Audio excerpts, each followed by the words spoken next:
my faith journey and how that has shaped my life has been profound. I had this encounter in an organization called Young Life, where I went from knowing about God to knowing God, and knowing Him in the person of Jesus. And that just it was like an inflection point in my life. Like, up until that point, my life was about sports and school, and all of a sudden my life trajectory changed. And for the first time, my life was about pleasing God. So in a phrase, it was kind of like, I'd never thought about anything other than pleasing myself up to that point. And then it was this shift, this inflection. Not that it was like 180-degree flip, because I was a pretty good kid. I was on a pretty good trajectory. Wasn't doing a lot of bad stuff. Wasn't on a trajectory to hurt people or hurt myself.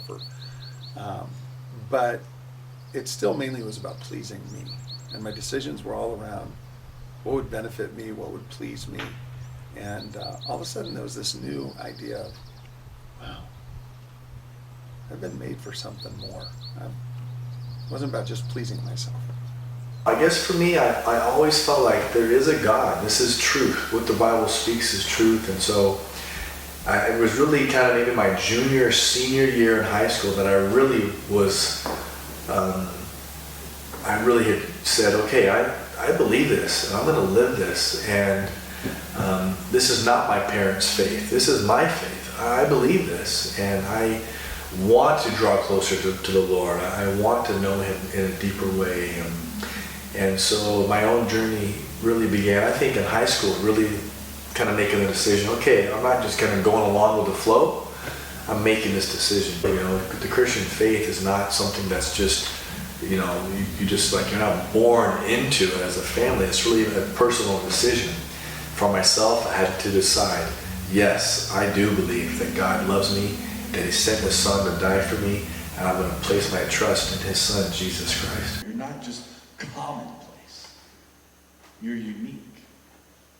And you are so special in the eyes of God. That word beloved, again, speaks of this idea of you are loved. I was raised in kind of a spiritual environment as far as my family growing up. And I was just kind of like, raised with the values and ideals that there's definitely a God. There's definitely things going on in the world,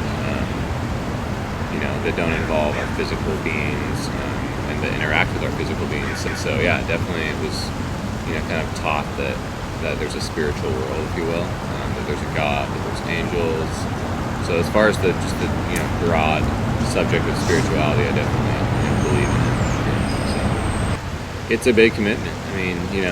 Not only are you committing your time, but you're committing your energy, you're committing your, if you're really, pursuing after God, you're committing your entire life. This is so rad. I just love this concept that Jesus says, I'm the light. And at the same time, man, I've called you to be little lights. Man, I've called you to be lights. I want to set you up on a platform. I want to give you a microphone to proclaim the excellencies of God. Man, that's a righteous thought. Saying yes to Jesus, being a Christian, being a Christ one, being a follower of Jesus, means giving everything you know of who you are to everything you know of who Jesus is. And what that helped me with was, I didn't have to know everything about myself in that moment. And I didn't have to know everything about Jesus or God in that moment. What I did have to know is that whatever I knew about me and whatever I knew about Him had to be in alignment. They had to match. And that life then would be this journey of discovering who I am and who He is, and keeping that in alignment.